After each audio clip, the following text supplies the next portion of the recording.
स्वागत है आप सभी का एक बार उजागर मीडिया के प्लेटफॉर्म पे। आप देख रहे हैं उजागर मीडिया। आपका होस्ट, आपका जर्नलिस्ट मोहम्मद निज़ामुल हक। पूरी दुनिया में एक सबसे बड़ा चैलेंजिंग इशू जो सबके जहन में, सबके ज़ुबान में और सबसे बड़ा हॉट, सबसे बड़ा कंट्रोवर्शियल टॉपिक है, वो है हिजाब और पर्दा। फ्रांस से शुरू होकर ये इशू हिंदुस्तान के कर्नाटका से लेके, बिहार से लेके झारखंड तक आज ऐसी कंट्रोवर्सी क्रिएट कर रहा है जिसमें कि एक मुसलमान भाई एक हिंदू भाई से दो हाथ करने को तैयार है। लेकिन क्या कहता है हिंदुज़म, क्या कहता है इस्लाम, क्या कहता है जुडाइज़म, क्या कहती है क्रिश्चियनिटी, इस सारे मसले पर पर्दे के सिलसिले में और पर्दे के ऊपर बात करने के लिए हमारे साथ में आज एक ऐसे माहिर जिन्होंने कि ना सिर्फ इस्लाम को पढ़ा है, बाकी दीगर मज़ाहबों की भी जानकारी रखते हैं, चाहे वो जुडाइज़म हो, क्रिश्चियनिटी हो, हिंदुज़म हो, सिखिज़म हो, बुद्धिज़्म हो, जैनिज़्म हो। हर मज़हब की किताबों को पढ़कर, हर मज़हब की किताबों का रिसर्च करके, उसके श्लोक, उसके रेफरेंसेस के साथ हमारे साथ बात करने को तैयार है बुलंद अख्तर साहब। स्वागत है बुलंद अख्तर साहब। जिस तरह से मैंने कहा कि पर्दा has become one of the controversial topic these days, और हालांकि पर्दा एक ऐसी चीज़ है जो हर मज़हब में इस चीज़ की गवाही है, इस चीज़ की तस्दीक है कि पर्दा इंसान को बुराई से बचाता है। लेकिन चाहे वो मेन स्ट्रीम मीडिया हो, चाहे पॉलिटिशियंस हो, इस चीज़ को इस तरह से पोर्ट्रे कर रहे कि आज एक हिंदू एक मुसलमान भाई भाई आपस में पड़ोसी इस मुद्दे पर लड़ पड़ते हैं। इसके बारे में आप क्या कहना चाहेंगे? बिस्मिल्लाहिर्रहमानिर्रहीम। देखिए, पर्दा को जानने से पहले ये जानिए कि दुनिया में मर्द और औरत के अलावा तीसरा कोई जेंडर नहीं है, किन्नर को छोड़ के। जी, ठीक है। तो मर्द और औरत रेस्पेक्टेबल है सबके लिए, एक दूसरे के लिए रेस्पेक्टेबल है, लेकिन दोनों का फिजिकल कंस्ट्रक्शन अलग अलग है, और फिजिकल कंस्ट्रक्शन के अलावा उनमें इमोशंस अलग अलग हैं। मर्द में इमोशन कम होता है, औरतों में ज़्यादा होता है। औरतों के अंदर में एक नज़ाकत रहती है जो मर्दों में नहीं होती है। हार्डशिप होता है मर्दों के अंदर, वो औरतों में नहीं होती। औरतों में हार्डशिप नहीं होती, वो बड़ी नरम मिजाज की भी होती है, उनकी बोली भी नरम होती है, उनकी चमड़ी भी नरम होती है। और सबसे बड़ी चीज़ क्या है जो ऊपर वाले ने बनाया है मर्द और औरत को, दोनों में खिंचाव रखा है कि एक दूसरे को खिंचाव लगाव रखा। अट्रैक्शन की बात करें, अट्रैक्शन नहीं होगा तब तो फिर किसी शादी की ज़रूरत ही नहीं पड़ेगी, सेक्सुअल इंटरकोर्स की ज़रूरत नहीं पड़ेगी।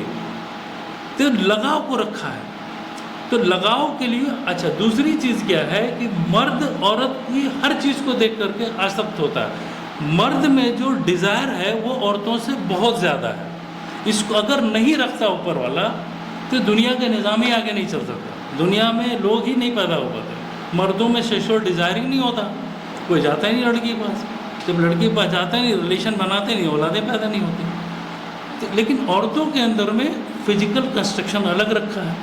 तो इंसान मर्द जो होता है ना, औरत के सर से लेके पैर तक की चीज़ों को देख के मुतासिर होता है, उसके अच्छे बाल को देख के मुतासिर होता है, उसके अच्छी आँखों को देख के मुतासिर होता है। हम धीरे धीरे नीचे आ रहे हैं जी, ठीक है। उसकी नाकें जो खड़ी नाकें होती हैं ज़्यादा मुतासिर होता है, उसके गाल को देख के मुतासिर होता है, उसके सीने को देख के मुतासिर होता है, उसकी कमर को देख के मुतासिर होता है। तो ये औरतें नहीं होती हैं, औरतों में ये जज्बा मर्दों के लिए नहीं रखा गया। ये फितरी चीज़ है, ये अंदर से बनाया हुआ। कोई आपने बाज़ार से ख़रीद के ये फितरत नहीं डाली। तो आप कहेंगे भाई औरत मर्द बराबर है, तो हम तो गमछा पहन के भाई सरकारी नल रोड के किनारे नहा लेंगे। किसी औरत को बोल दीजिए नहाने के लिए, नहीं नहा सकें तो वहाँ पे बराबरी कहाँ गई? जी। तो नहीं नहा सकती वो, क्योंकि वो अट्रैक्शन रखा है उसके बदन में जो मर्द उसके ऊपर अट्रैक्ट होता है। तो उसने पहले क्या किया, अगर औरत को नहाना होगा ना तो वो नहीं नहाएगी रोड के किनारे। तो क्यों नहाएगी? तो उसको पर्दा चाहिए नहाने के लिए। रोड के किनारे मर्द नहा सकता है अंडरवियर पहन के, आपने देखा भी होगा जी। सरकारी हैंडपंप है या नल चल रहा है, कोई अंडरवियर पहन के कोई मर्द नहा रहा है या गमछे पहन के मर्द नहा रहा है, सीना खुला हुआ है। औरतें ऐसा नहीं कर सकती, वो खुद अपने को पर्दे में रखना चाहती हैं कि हमको दूसरे मर्द की नज़र नहीं पड़े। मर्द औरत के हर चीज़ से देखे। आप किसी शायर को सुनिए, वो उसके शेर पे, कभी मर्द के बाल पे गज़ल बनी? नहीं। बनी। औरतों के आँख पे गज़ल बनी, मर्दों के आँख पे बनी? नहीं बनी। औरत के नाक पे गज़ल बनी, मर्दों के नाक पे बनी। औरतों के होठ पे गज़ल बनी, मर्दों के होठ पे बनी। मर्दों के मुँह पे गज़ल बनी, औरतों के मर्दों के पूरे जिस्म पे गज़ल बन गई। यहाँ तो औरतों के पैरों तक पे गज़ल बन गई जी। हैं? आप पुराने फिल्मों के गाने सुनते हो, पाँव छूने नहीं तो फूलों को इनायत होगी, जी। क्या है ये सब? जी। तो ये अट्रैक्शन अल्लाह ने मर्दों के अंदर औरतों के लिए रखा है। तो ये औरतें चाहती हैं, खुद इनकी फितरत है कि मर्द हमको नहीं देखे। ये जब फितरत से ऊपर जाती हैं तो आजकल वेस्टर्न सोसाइटी के में एक शब्द आता है नेचुरलिस्ट। वो लोग नंगे ही रहते हैं, बड़े पढ़े लिखे लोग हैं, उनका एक अलग इलाका है जहाँ औरतें भी नंगी रहती हैं, मर्द भी नंगे रहते हैं। लेकिन ये आम फितरत नहीं है। 1752 में एक लड़की पैदा हुई थी अमेरिका में, ये लंदन में। उसका नाम था मैरी वोllstonecraft। जी। तो मैरी वोllstonecraft ने एक किताब लिखी थी, उसका नाम था vindication of the right of the woman. उस किताब में एक नज़रिया पेश किया था उसने पहले भी आप देखे होंगे, पुरानी जो औरतें होती थी तो इतना गाउन पहनती थी, सर ढक के रखती थी, नीचे तक का गाउन पहनती थी, वेस्टर्न सोसाइटी की औरतें। तो vindication of the right of the woman जो किताब थी, उसके अंदर उसने नज़रिया पेश किया कि मर्द कहाँ आते जाते हैं कोई नहीं पूछता, तो हम औरतों से नहीं पूछे। मर्द किसके साथ आते जाते हैं कोई नहीं पूछता, तो हम औरतों से नहीं पूछे। मर्द कब आते जाते हैं कोई नहीं पूछता, तो हम औरतों से नहीं पूछे। इस किताब ने वेस्टर्न सोसाइटी में एक रेवोल्यूशन ला दिया। मर्द क्या पहनते हैं नहीं पहनता, हमसे नहीं पूछता, तो हमसे नहीं पूछे। इस किताब ने औरतों के अंदर नंगापन पैदा कर दिया और खुद कहा कि हम मर्दों की बराबरी करके चलेंगे। जी। इसके चलते क्या होगा, वो बेपर्द हो गई। अब उन्होंने अपनी सारी कल्चर को हिंदुस्तान के अंदर में फेंकना शुरू कर दिया मीडिया के थ्रू। जी। पहले होता था इम्पीरियलिज्म, एक राजा दूसरे राजा को, देश को लड़ाई करके अपने राज्य में मिला लेता था। अब हो रहा कल्चरल इम्पीरियलिज्म, अपना कल्चर थोप करके उसको अपने कल्चर के हिसाब से बना लेना। आज ये कल्चरल इम्पीरियलिज्म के चलते हमारे घर की लड़कियां बेपर्दा होती जा रही हैं। हम दूसरों को दिखाने में बहुत मगरूर ये हो गए हैं, खुश हो रहे हैं। तो कहीं ना कहीं मॉडेस्टी, जिस मॉडेस्टी की बात आप प्रोफेट सल्लल्लाहु अलैहि वसल्लम करते हैं, मॉडेस्ट कपड़े और मॉडेस्टी की बात, क्या ये इम्पैक्ट है वेस्टर्न वर्ल्ड का कि मॉडेस्टी से मॉडर्निटी पे जा रहे हैं और ये थ्रू मीडिया ये सारी चीज़ें हो रही है? और उससे सबसे बड़ी चीज़ क्या है ना, उससे पैसे जनरेट होते हैं। जी। बात समझिए, पर्दे को हटने से पैसे जनरेट होते हैं। जी। क्योंकि फिर आप नए नए कपड़े पहनेंगे, दिखावे की ज़िंदगी चलेगी। नए नए आप जो है कि फेस पे क्रीम्स लगाएंगे, महंगे महंगे फेशियल्स करेंगे, या महंगे जितने भी आपके मेकअप के सामान के सब बिकेंगे। तो वेस्टर्न जितने भी जो कंट्रीज़ है ना, वो मटीरियलिस्टिक कंट्री है, उसको आपके इमोशन से कोई लेना देना नहीं है।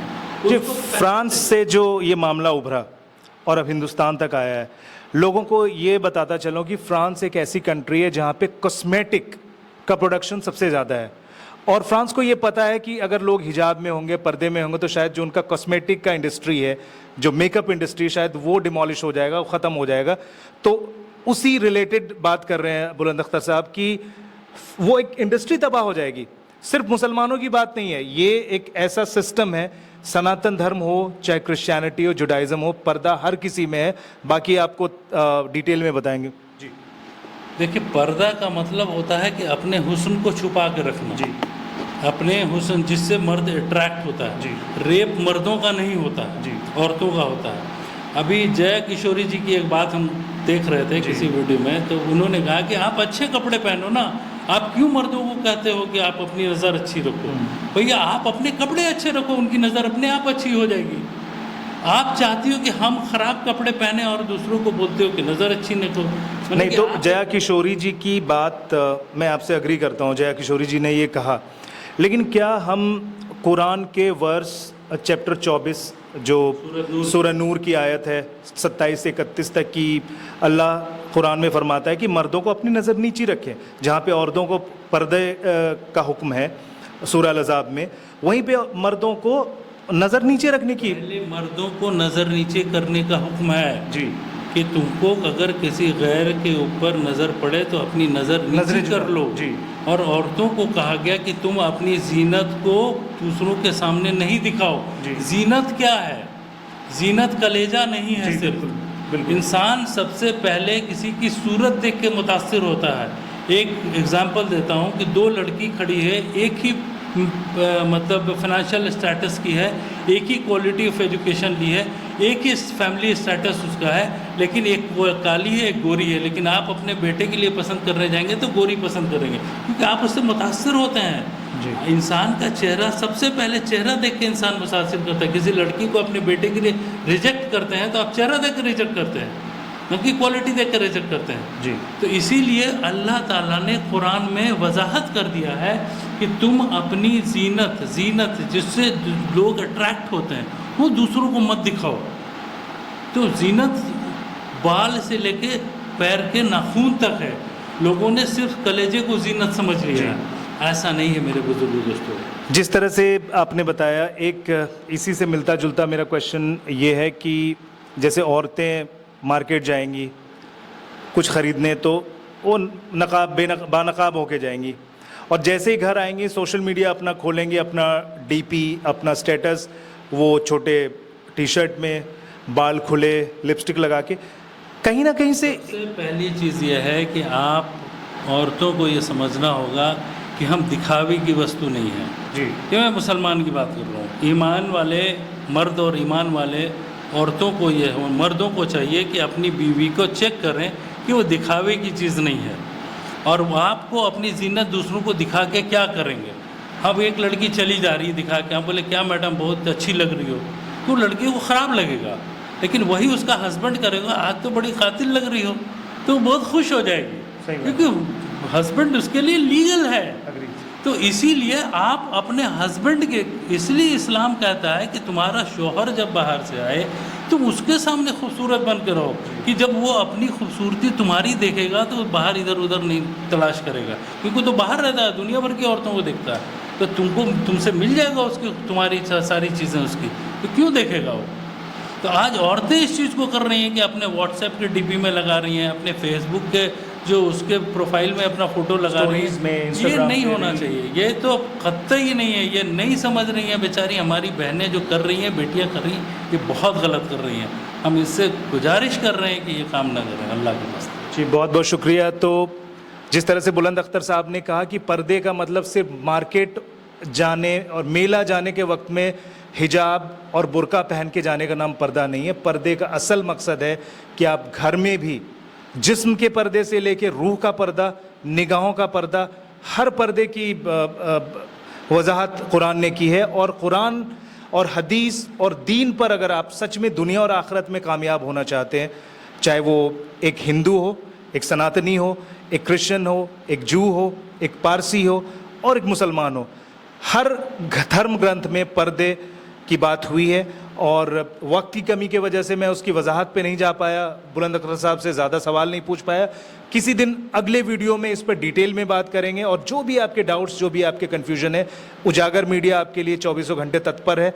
आपके इर्द गिर्द में क्या हो रहा है, कितने इवेंट्स हो रहे हैं, हमारी कोशिश यही होती है कि हर चीज़ को कवर करें और आप जनमानस तक उन खबरों को पहुँचाएँ। बस आपसे गुजारिश है कि उजागर मीडिया से जो प्यार आपने दिखाया वो और उसको इजाफा करिए।